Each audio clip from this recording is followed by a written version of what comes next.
Hello all, welcome back to my channel. ಇದು day 9 of 21 days wait loss challenge.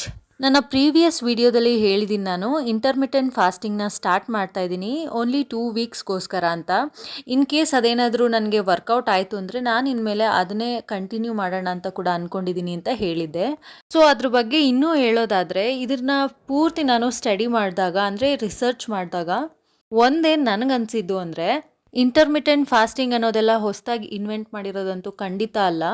ಯಾಕೆ ಹೇಳ್ತೀನಿ ಅಂದರೆ ನಮ್ಮ ಆ್ಯನ್ಸಿಸ್ಟರ್ಸ್ ಅಂದರೆ ನಮ್ಮ ಅಜ್ಜ ಅಜ್ಜಿ ಅವ್ರನ್ನೆಲ್ಲ ನೋಡಿದ್ರೆ ಅವರು ಇದೇ ರುಟೀನ್ನ ಫಾಲೋ ಮಾಡ್ತಿರ್ತಾರೆ. ಯಾವ ರೀತಿ ಅಂತ ಹೇಳೋದಾದರೆ ಈಗ ಎಕ್ಸಾಂಪಲ್ ನನ್ನ ಅಜ್ಜಿ ತಾತನೇ ತಗೋತೀನಿ ನಾನು. ಅವರು ಬೆಳಗ್ಗೆ ಬೇಗನೆ ಅಂದರೆ 5 ಗಂಟೆ 4 ಗಂಟೆ ಈ ರೀತಿ ಎದ್ದೇಳ್ತಾ ಇದ್ರು. ಇನ್ನು ಬ್ರೇಕ್ಫಾಸ್ಟ್ ಎಲ್ಲ 11 12 ಗಂಟೆಗೆ ಅವರು ತಗೋತಾ ಇದ್ರು. ಅವ್ರದ್ದೆಲ್ಲ ಆಗೆಲ್ಲ 2 ಮೀಲ್ ಕಾನ್ಸೆಪ್ಟ್ ಥರ ಇರ್ತಾಯಿತ್ತು. ಬಟ್ ಈಗ ಅದನ್ನೆಲ್ಲ ಫಾಲೋ ಮಾಡೋದಕ್ಕೆ ಆಗೋದಿಲ್ಲ ಅಂತ ನನಗನ್ಸುತ್ತೆ.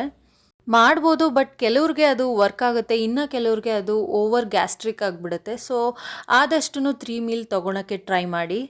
ಇವತ್ತುವರೆಗೂ ನಮ್ಮ ಅಜ್ಜಿಗೆ ಆಗಲಿ ನಮ್ಮ ತಾತನಿಗೆ ಆಗಲಿ 75-80 ಕ್ರಾಸ್ ಆಗಿದೆ ಅವ್ರಿಗೆ ಏಜು. ಬಟ್ ಇವತ್ತುವರೆಗೂ ಅವ್ರಿಗೆ ಶುಗರ್ ಆಗಲಿ ಬಿ ಪಿ ಆಗಲಿ ಯಾವುದೇ ಹಾರ್ಮೋನಲ್ ಇಶ್ಯೂಸ್ ಇದು ಯಾವುದೂ ಅವ್ರು ಕೇಳೇ ಇಲ್ಲ ಅಂತ ಹೇಳ್ಬೋದು. ಬಟ್ ನಮ್ಮ ಡ್ಯಾಡಿಗೆ ಆಲ್ಮೋಸ್ಟ್ 10 ಇಯರ್ಸ್ ಆಗಿದೆ, ಬಿ ಪಿನೂ ಇದೆ, ಶುಗರು ಇದೆ. ಇನ್ನು ನನಗೆ ತಗೊಳ್ಳಿ ಹಾರ್ಮೋನಲ್ ಇಶ್ಯೂಸ್ ಈಗಲೇ ಇದೆ ಅಂದರೆ ಈಗಿನ ಜನ್ರೇಷನ್ ಅವರು ಯಾವ ರೀತಿ ಫುಡ್ ತೊಗೋತಾ ಇದ್ದೀವಿ, ಏನು ರೂಟೀನ್ ಫಾಲೋ ಮಾಡ್ತಾ ಇದ್ದೀವಿ ಅಂತ ನಾವೇ ಯೋಚನೆ ಮಾಡಬೇಕಾಗತ್ತೆ. ಈಗ ನೀವೇ ನೋಡೋದಾದರೆ ನಮ್ಮ ಅಜ್ಜಿ ತಾತ ಇವ್ರಿಗೆಲ್ಲ ಫಾಸ್ಟ್ ಫುಡ್ ಬಗ್ಗೆ ಅಷ್ಟೊಂದು ನಾಲೆಡ್ಜ್ ಇರಲ್ಲ. ಈಗೀಗ ಮೇ ಬಿ ಕಲ್ತ್ಕೊಂಡಿರ್ಬೋದು, ತಿಂತಿರ್ಬೋದು. ಬಟ್ ಆಗಿನ ಕಾಲದಲ್ಲಿ ಅದು ಯಾವುದು ಕೂಡ ಮಾಡ್ತಾ ಇರಲಿಲ್ಲ. ಮನೇಲೇ ಕುಕ್ ಮಾಡಿರೋಂಥ ಅಡುಗೆಗಳನ್ನ ತಿಂತಾಯಿದ್ರು. ಅದೇ ಕಾನ್ಸೆಪ್ಟ್ನೇ ಇಂಟರ್ಮಿಟೆಂಟ್ ಫಾಸ್ಟಿಂಗ್ ಅಂತ ಈಗಿನ ಜನ್ರೇಷನ್ ಅವ್ರಿಗೆ ಅರ್ಥ ಆಗೋ ರೀತಿ ತಂದಿದ್ದಾರೆ ಅಷ್ಟೇ ಅದು. ಸೊ ಇವತ್ತು ನನ್ನ ದಿನ ಸ್ಟಾರ್ಟ್ ಆಗಿದ್ದು 5:30ಗೆ, ಬಟ್ ನನ್ನ ಈಟಿಂಗ್ ವಿಂಡೋ ಸ್ಟಾರ್ಟ್ ಆಗಿದ್ದು 10:45ಗೆ.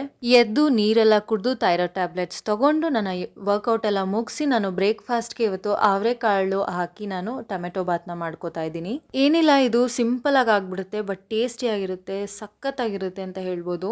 ಒಂದು ಪಾತ್ರೆಗೆ ಅಥವಾ ಕುಕ್ಕರ್ಗೆ ನೀವು ಎಣ್ಣೆ ಬಿಸಿ ಮಾಡೋಕ್ಕಿಟ್ಟು ಅದಕ್ಕೆ ಪಲಾವ್ ಸ್ಪೈಸಸ್ನೆಲ್ಲ ಆ್ಯಡ್ ಮಾಡಿ ಒಂದು ಸ್ವಲ್ಪ ಈರುಳ್ಳಿ ಹಾಕಿ ಚೆನ್ನಾಗಿ ಫ್ರೈ ಮಾಡಿ ಟೊಮೆಟೊನ ಪ್ಯೂರಿ ಮಾಡ್ಕೊಂಡು ಹಾಕ್ಕೊಳ್ಳಿ, ಸ್ವಲ್ಪ ಟೇಸ್ಟ್ ಎನ್ಹಾನ್ಸ್ ಆಗುತ್ತೆ. ಅದಾದಮೇಲೆ ನಾನು ಶುಂಠಿ ಬೆಳ್ಳುಳ್ಳಿ ಮೆಣಸಿನ್ಕಾಯಿನ ಪೇಸ್ಟ್ ಮಾಡಿ ಇಟ್ಕೊಂಡಿದ್ದೆ, ಅದನ್ನು ಸೇರಿಸಿ ಸ್ವಲ್ಪ ಫ್ರೈ ಮಾಡಿ ಅದಾದಮೇಲೆ ಅವರೆಕಾಳನ್ನ ಹಾಕಿ ಅದನ್ನು ಫ್ರೈ ಮಾಡಿಕೊಂಡೆ.